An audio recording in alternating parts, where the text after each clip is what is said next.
I want to talk to you today about seam rippers and a few of my favorite ways to use them.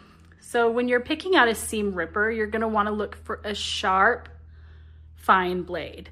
They're all not made equally. If you're looking at these two, you can tell that this one on the right is a little more fine and this one on the left is a little bigger, a little bulkier.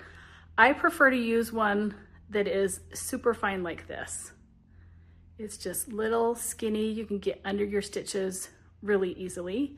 This one is a little harder because your point here is a little thicker. Now you want to make sure that it has a red ball on the end. This just isn't for good looks. It is super useful and I'm going to show you how to use it in just a minute.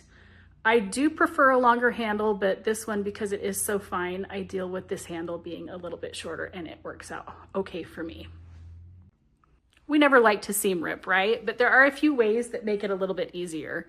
You can do it the traditional way of, well, I don't know if it's traditional or just the most known, pulling stitch by stitch. This can be tedious, and depending on how long your piece is, it can take a long time.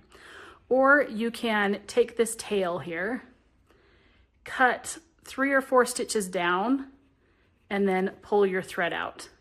This makes it so it's clean when you're done and you don't have to pull threads when you're finished. I like to flip it to the back side, pull my thread out from the previous side. You've got a long tail. I'll go down, 5, 6 stitches, however long you think, and then pull my thread out. And then I'll just keep rotating back and forth. And then by the end, if there's no back stitch, you can just pull it out and then you're done. So that one's pretty easy. There's a way that I used to show my sewing students and they would freak out every time. If there's no back stitch, you don't even need your seam ripper and you can just rip it apart. This would scare them every time, but I have never once had it rip my fabric. You do have to go back and pick out your threads, so that takes a little bit longer, but that's a different method that you can use. Now, the last way that I wanted to show you involves the little red ball on the end that we were talking about earlier.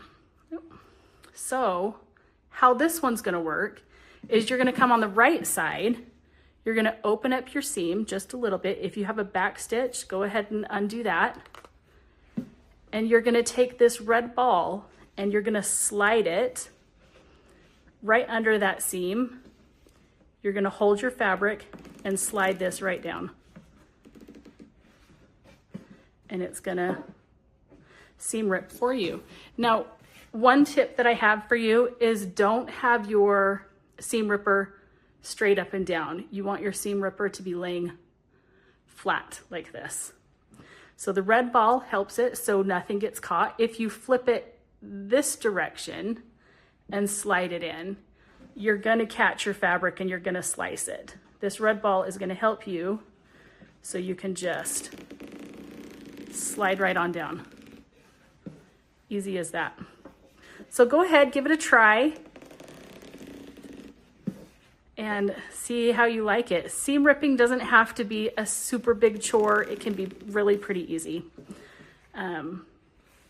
Let me know which method you use. If you have a different method, and I'll go ahead and try that too, but seam ripping shouldn't be a deal breaker for quilting. It should be a part of the fun activity of learning and growing and getting better. So happy quilting, friends.